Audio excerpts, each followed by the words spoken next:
Hello दोस्तों। तो आज मैं आपके लिए एक कहानी लेकर के आया हूँ। बड़ी प्यारी कहानी है जिसका नाम है गृहलक्ष्मी। कहानी है दो दोस्तों के बीच की जो मुंबई में रहते हैं, ऑटो चलाते हैं और फिर उनकी दोस्ती होती है और दोस्ती रिश्तेदारी में बदलती है। इसी के ऊपर पूरी कहानी है। तो कहानी का नाम है गृहलक्ष्मी। मैं ज़्यादा टाइम न लेते हुए कहानी स्टार्ट करता हूँ, जिसको लिखा है लाल सिंह जी ने। तो एक दिन की बात है, घनश्याम जो है ऑटो चला रहे थे और तभी उनका फ़ोन बजता है। अब चूंकि वो ऑटो चला रहे हैं और पीछे पैसेंजर बैठा है तो फ़ोन देख करके रख देते हैं, उठाते नहीं हैं, और जब पैसेंजर उतरता है तो फिर दोबारा कॉल बैक करते हैं। फ़ोन जो है उनके मित्र रमेश का था। घनश्याम: रमेश भाई नमस्कार, क्षमा करिएगा, मैं गाड़ी चला रहा था जब आपका फ़ोन आया, इसलिए फ़ोन नहीं उठा पाया। रमेश: अरे कोई नहीं, नमस्ते नमस्ते घनश्याम भाई, बस ऐसे ही स्टैंड पर आया था तो सोचा आपको फ़ोन करता हूँ, तो आसपास हों तो मिलते हैं, बस और कुछ खास नहीं। अरे बिल्कुल बिल्कुल बिल्कुल, आप वहीं रुकिए, मैं आ रहा हूँ। घनश्याम थोड़ी देर बाद स्टैंड पर पहुँचते हैं, जहाँ पे दोनों दोस्त चाय बोलते हैं टपरी पर, और फिर चाय हाथ में लेते हुए बातें करते हैं। भाभी की तबीयत अब कैसी है? रमेश पूछते हैं। घनश्याम: क्या बताऊं भाई, कुछ आराम नहीं दिख रहा।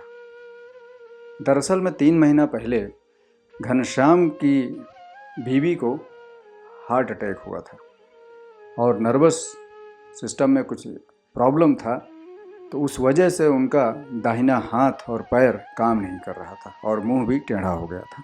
अब इस वजह से वो जो है बिस्तर पर ही पड़ी रहती थी और घनश्याम और उनका पूरा परिवार बड़ा इसी वजह से प्रॉब्लम में था। रमेश: बड़ा दुख होता है उनकी हालत देखकर। उनकी तबीयत के कारण पूरा परिवार बोलते बोलते रुक जाते हैं।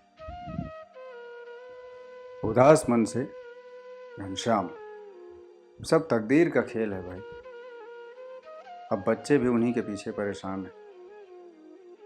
उनकी हालत देखकर बड़ा दुख होता है, देखा नहीं जाता। घर का काम काज करने में अब बिटिया की भी पढ़ाई छूट गई। घनश्याम के 2 बेटे हैं, सुरेश और मोहन, और एक बेटी सुमन है। सुरेश बीए करके नौकरी की तलाश में है। मोहन 12वीं अभी पास हुआ है। अब सुमन 10वीं की परीक्षा नहीं दे पाई थी, तभी जो है उसकी माँ की ये हालत हो गई और उसकी पढ़ाई भी छूट गई। घनश्याम चाय का गिलास रखते हुए टेबल पर फिर बोला: अरे कल बीकॉम का रिजल्ट आया और बिटिया का कैसा, कितना, लक्ष्मी बिटिया क्या हाल है? रमेश: अरे भाई बड़े अच्छे नंबर से पास हुई, 74% आए हैं रिजल्ट। अरे वाह वाह वाह वाह वाह, तो आगे क्या सोचा है, क्या पढ़ाना लिखाना और क्या डिग्री डिप्लोमा, कुछ क्या मतलब सोचे हैं? रमेश: देखते हैं उसका क्या विचार है, आगे कुछ करने के लिए माली हालत भी तो होनी चाहिए ना, और आपको तो पता है रिक्शा चलाकर क्या कर सकते हैं, और दूसरी बिटिया भी इस बार इंटर फाइनल में। घनश्याम: सही बात है, बात तो सही बोल रहे हो। रमेश: भाई मेरे हिसाब से घनश्याम भाई एक बात आप समझिए, सुरेश की शादी कर डालो, भाभी जी की देखभाल और खाने पीने की समस्या भी दूर हो जाएगी और बच्चों की पढ़ाई भी हो जाएगी। घनश्याम: बात तो ठीक कह रहे हो, देखते हैं, अब ऊपर वाले के ऊपर है सब। दोनों बातचीत करते करते जो है फिर अपनी अपनी ग्लास रखते हैं और फिर ऑटो में बैठते हैं और निकल जाते हैं। घनश्याम और रमेश दोनों एक दूसरे को काफ़ी दिनों से जानते पहचानते हैं। दोनों अच्छे इंसान हैं और एक दूसरे का दुख सुख जानते हैं। दोनों ऑटो चलाकर अपना परिवार पालते हैं। कुछ समय बीता और कुछ संयोग ऐसा बना कि रमेश की बेटी लक्ष्मी और घनश्याम के बेटे सुरेश की शादी तय हो गई। तकदीर का खेल है, लक्ष्मी बहू बनकर घनश्याम के घर आ गई। लक्ष्मी बहू का फर्ज अच्छी तरह निभा रही है। सबको समय पर चाय, नाश्ता, खाना पीना और बीमार सास की देखभाल। घर की माली हालत भी ठीक नहीं है और घनश्याम अकेले ऑटो रिक्शा चलाकर कमाने वाले हैं। लेकिन फिर भी अब घर धीरे धीरे लक्ष्मी के आने से घर जैसा लगने लगा। कुछ महीने बीतते हैं। लक्ष्मी के मन में आया कि अगर सासू माँ का इलाज किसी अच्छी हॉस्पिटल में कराया जाए तो वो ठीक हो सकती हैं। उसने अपने पति सुरेश से बात की। जब तक नौकरी नहीं मिल जाती तब तक आप भी क्यों ऑटो नहीं चला लेते?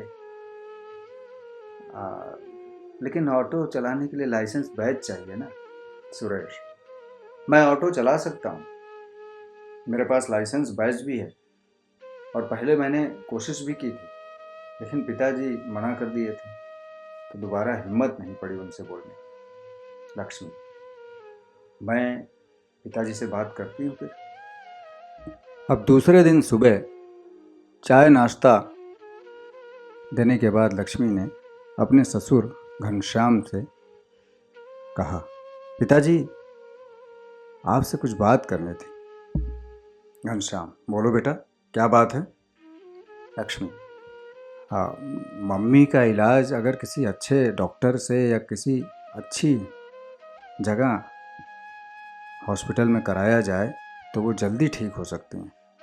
और दीदी सुमन की भी पढ़ाई छूट गई है, स्कूल खुल गया है, उनका भी नाम लिखवाना चाहिए और कमाने वाले अकेले आप हैं।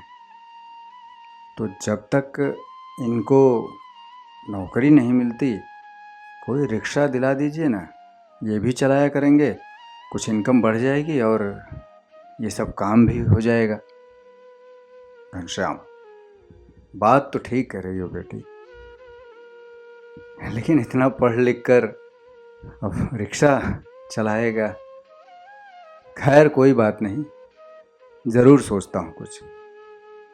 घनश्याम को बात समझ आ रही थी कि बहू बिल्कुल ठीक कह रही है, इससे इनकम बढ़ जाएगी, जिससे बीवी का इलाज भी ठीक ढंग से हो जाएगा और बेटी की पढ़ाई फिर से शुरू हो जाएगी। अपनी बहू की बातें सुनकर घनश्याम को मन ही मन बड़ी खुशी हुई। बाप बेटे ने कुछ दिन ऑटो रिक्शा चलाकर कुछ पैसा इकट्ठा किया और एक अच्छे डॉक्टर से संपर्क किया। डॉक्टर ने राय दी कि इन्हें केरल के एक आयुर्वेदिक हॉस्पिटल में इलाज करवाइए और ये बिल्कुल ठीक हो सकती हैं वहाँ। 2-3 महीने का समय ज़रूर लगेगा, करीब 1.5-2 लाख का खर्चा होगा, लेकिन जो है वहाँ ठीक हो जाएंगे। अब बम्बई से केरल जाना और 2-3 महीने रुकना, इलाज कराना, खर्चा तो लगने वाला था। लक्ष्मी, पिताजी आप चिंता मत कीजिए, हम लोग मम्मी का केरल में ही इलाज कराएंगे। लेकिन बेटा इतना पैसे का इंतज़ाम, घनश्याम ने कहा। लक्ष्मी, आप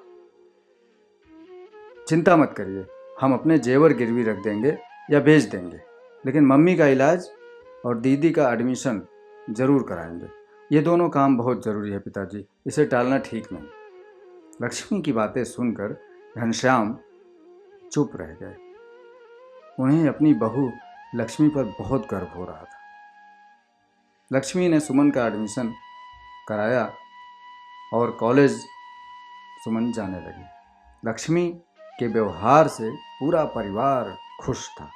1 हफ्ते के बाद लक्ष्मी अपने ससुर घनश्याम के साथ सासू माँ को लेकर इलाज के लिए केरल चली गई। वहाँ जो है उनका इलाज आयुर्वेदिक पद्धति से शुरू हो गया। डॉक्टरों का कहना था कि 1.5-2 महीने में ये बिल्कुल ठीक हो जाएंगी। लक्ष्मी ने अपने ससुर घनश्याम को घर बम्बई वापस भेज दिया और ख़ुद वहाँ रुककर माँ की सेवा करने लगी। इलाज का असर होने लगा, तबीयत भी सुधरने लगी। महीना बीतते बीतते लक्ष्मी की सास की तबीयत में बहुत सुधार हो गया। उनके हाथ पैर सीधे होने लगे, मुंह का टेढ़ापन भी लगभग ख़त्म होने लगा। समय बीतते बीतते सेहत के सुधार के साथ तकरीबन 2 महीने बीते, तब लक्ष्मी की सास को हॉस्पिटल से छुट्टी मिल गई और वो अब सहारा लेकर चल फिर भी लेती हैं और काफ़ी हद तक बोल भी लेती हैं। लक्ष्मी अपनी सास के साथ फिर घर वापस बम्बई आ गई। अब डॉक्टर के बताए अनुसार लक्ष्मी अपने सासू माँ की पूरी देखभाल कर रही है। समय पर खाना पीना, समय पर दवा देना, हाथ पैर में मालिश करना और सुबह शाम इधर उधर घुमाना, सब बराबर ध्यान दे रही है। 2-3 महीना और जाते जाते लक्ष्मी की सास पूरी तरह से ठीक हो जाती है। घनश्याम एक दिन ऑटो स्टैंड पर पैसेंजर को उतारते हैं और तभी सामने उनको जो है रमेश दिखते हैं और दोनों लोग एक दूसरे को देख करके बड़े खुश होते हैं और दुआ सलाम करते हैं और चाय की दुकान पर बात करने लगते हैं। आओ आओ रमेश भाई, घनश्याम ने पास आते हुए कहा। दोनों बातचीत करते करते चाय का ऑर्डर करते हैं और चाय का गिलास हाथ में लेते हैं। तभी रमेश बोलते हैं, भाई साहब, भाभी जी की तबीयत अब कैसी है बताइए। लक्ष्मी ने फ़ोन किया था कि अब वो चलने फिरने लगी हैं। घनश्याम, हाँ भाई बिल्कुल, अरे चलने फिरने क्या, अब उनकी तबीयत बिल्कुल ठीक हो गई है, बात करने लगी हैं और मैं क्या बताऊं, अब जो सोचा नहीं था एकदम वो हो गया, अब उनकी तबीयत बिल्कुल ठीक है। वैसे ये सब लक्ष्मी बेटी की वजह से हुआ है। सच में आपने क्या संस्कार दिया है, धन्य कर दिया उसने। लक्ष्मी बेटी ने बहुत सेवा की अपनी सास की, बहुत देखभाल किया उसने। उसी का परिणाम है जो आज वो ठीक हो गई, वरना हम लोग तो उम्मीद खो चुके थे। और लक्ष्मी बेटी ने सुमन बिटिया का एडमिशन कराया, उसी की वजह से वो भी पढ़ने लिखने लगी, नहीं तो उसकी पढ़ाई भी छूट गई थी। ये सब कहते हुए घनश्याम की आंखें भर आई। घनश्याम की बातें सुनकर रमेश को अपनी बेटी पर फक्र हुआ। उसने कहा, भाभी जी की तबीयत ठीक हो गई, बहुत खुशी की बात है, सब मालिक की कृपा है। लक्ष्मी एक अच्छी बहू का फर्ज निभा रही है। उसके काम से परिवार के सभी लोग लक्ष्मी की बहुत इज्जत करने लगे। लक्ष्मी शाम को छोटे बच्चों का प्राइवेट ट्यूशन पढ़ाती है।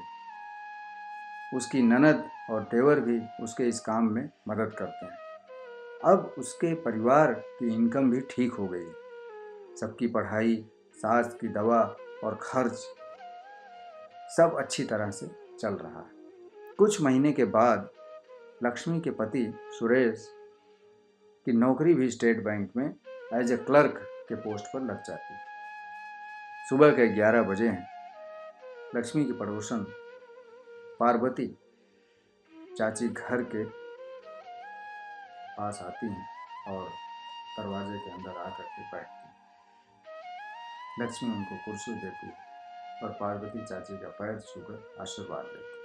पार्वती, अब तो तबीयत ठीक है ना बहन? लक्ष्मी की सास से बात करती है। हाँ बहन, अब तो बिल्कुल ठीक हूँ। अब तो देखिए चल फिर भी लेती हूँ, कोई तकलीफ नहीं। ये सब हमारी बहू की देन है, इसने बहुत सेवा की, सब इसकी वजह से संभव हुआ। भगवान इसको खुश रखे। पार्वती ने दुखी स्वर से कहा, एक हमारी बहू है, बहू क्या, बेटा भी वैसा है। कहती है मुझसे इतना काम नहीं होगा, कौन सुबह सुबह चाय बना कर देगा, मैं दोनों टाइम खाना पीना बना कर देने वाली नहीं हूँ, मैं पढ़ी लिखी हूँ, मैं घर काम चौका बर्तन खाना पीना रोज़ रोज़ नहीं करूँगी। नौकरानी लगा लीजिए, नहीं तो खुद किया करिए, मेरे बस का ये सब नहीं है। कुछ भी बोलो तो बस जवाब सवाल करने लगती। मैं इतना बीमार थी, मेरा हाथ पैर दर्द से फटा जा रहा था। मैंने कहा, बहू थोड़ा हाथ पैर दबा दो।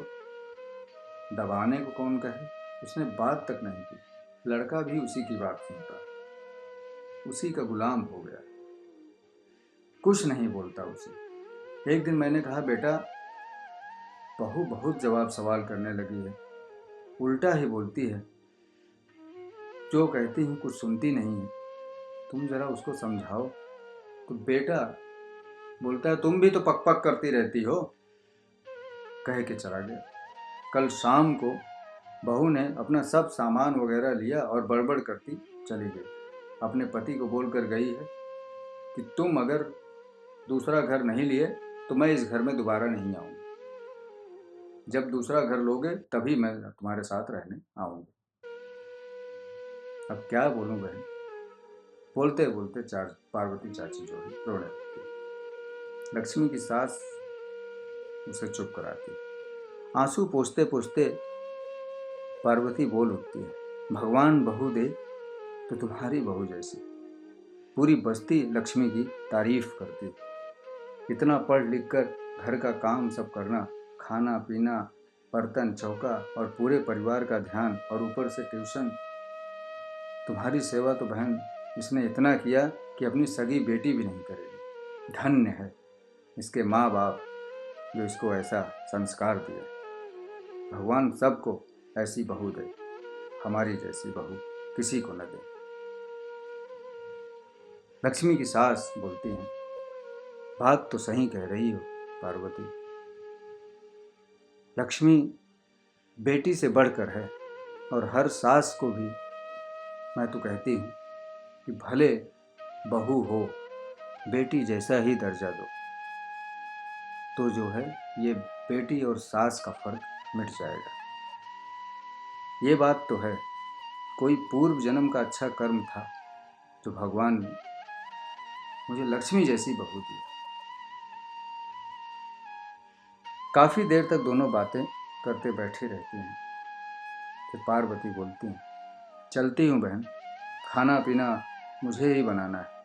कहते हुए पार्वती उठती हैं और चली जाती। ये कहानी है आज के समय को देखते हुए, जिसमें जितना लोग लिटरेट हो रहे हैं, पढ़े लिखे हो रहे हैं, उतना ही अपने रूट्स को, अपने परिवार को भूलते जा रहे हैं।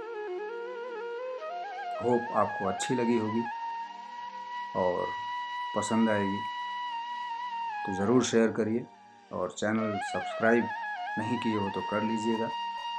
फिर लेकर के आता हूँ एक अच्छी कहानी, एक अच्छी स्टोरी आपके लिए। धन्यवाद, ख्याल रखिए अपना।